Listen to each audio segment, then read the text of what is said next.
बिस्मिल्लाहिर्रहमानिर्रहीम। अस्सलाम वालेकुम डियर स्टूडेंट। आज हमारा टॉपिक ऑफ डिस्कशन है एड्रीनालिन एपिनेफ्रिन। जो एड्रीनालिन है, जिसका हम एपिनेफ्रिन कहते हैं, ये वो मेडिकेशन है जो इमरजेंसी सिचुएशन में यूज़ की जाते हैं। बेसिकली ये पोटेंट हार्मोन्स होते हैं, न्यूरोट्रांसमीटर्स होते हैं जो ब्रेन से रिलीज़ होते हैं और इमरजेंसी सिचुएशन में वर्क अपना करते हैं, जैसे कार्डियोवास्कुलर सिस्टम में, रेस्पिरेटरी में और फिजियोलॉजिकल प्रोसेस में।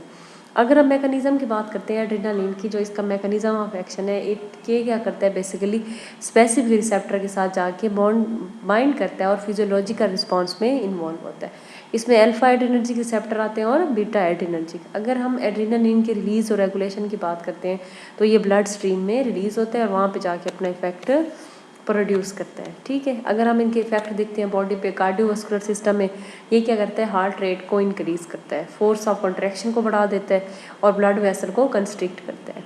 रेस्पिरेटरी सिस्टम की अगर हम बात करते हैं तो ब्रोंक्यूल्स में इन्वॉल्व होता है और इम्प्रूव करता है एयर फ्लो का।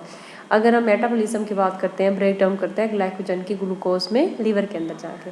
अगर हम मसल्स की बात करते हैं, एड्रीनालिन क्या करता है, इंक्रीज़ करता है ब्लड फ्लो को स्केलेटल मसल में और ये मसल स्ट्रेंथ और परफॉर्मेंस को बढ़ा देता है। ठीक है, प्यूपल्स में अगर बात करते हैं, डायलेट कर देता है प्यूपल्स को आई के अंदर। ब्लड क्लॉटिंग में क्या रोल होता है एड्रीनालिन का, बेसिकली क्या करते हैं, इंक्रीज़ कर देता है ब्लड क्लॉटिंग टाइम को। Lipolysis, break down of lipid जो होती है उसमें भी ये इन्वॉल्व होता है। जो इसका ड्यूरेशन ऑफ इफेक्ट है वो क्या होता है, शॉर्ट लिव्ड होता है। शॉर्टली तौर पर ये ब्रेन से रिलीज होता है, अपना एक्शन प्रोड्यूस करता है और वहाँ से एक्सक्रीट आउट हो जाता है।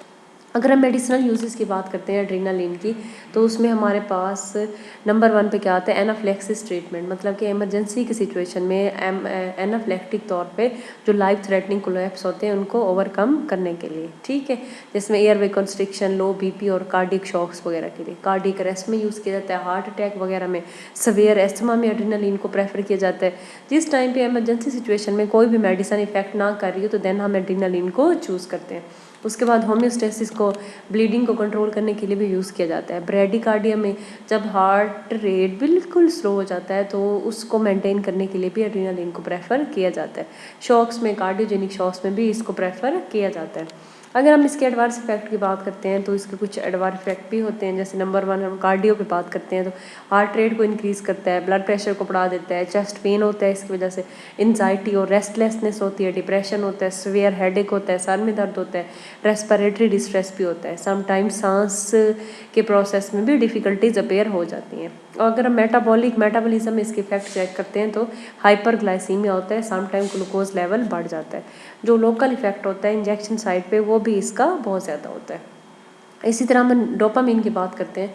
डोपामिन भी क्या है, एक न्यूरोट्रांसमीटर है जो मूड रेगुलेशन में इन्वॉल्व होता है। ठीक है, ये भी ब्रेन से रिलीज़ होता है और जितने भी मूड स्विंग्स होते हैं, गुड और बैड, दोनों डोपामिन के कंट्रोल में होते हैं। डोपामिन का भी यही एक्शन है कि ये जस्ट लाइक एपिनेफ्रिन और एपिनेफ्रिन की तरह होता है और ये जाके डोपामिनर्जिक रिसेप्टर को एक्टिवेट करता है। अगर हम क्लिनिकल यूजेज की बात करते हैं तो शॉक और हाइपोटेंशन में, कार्डियक शॉक में, हाइपोटेंशन, लो बीपी में इसको यूज़ किया जाता है। हार्ट फेलियर में इसको इस्तेमाल किया जाता है। रीनल परफ्यूजन के लिए भी यूज़ किया जाता है। जो इसकी जो डोज होती है वो आईवी फॉर्म में एडमिनिस्ट्रेड की जाती है। ठीक है, और केयरफुली इसको एडमिनिस्ट्रेड किया जाता है। अगर हम इसके एडवर्स इफेक्ट की बात करते हैं तो हायर डोज पे काफ़ी ज़्यादा एडवर्स इफेक्ट होते हैं। हार्ट रेट इंक्रीज़ हो जाता है, अरिथमियास हो जाते हैं और ब्लड प्रेशर भी इससे सम टाइम बढ़ जाता है। ठीक है, that's it, thank you so much.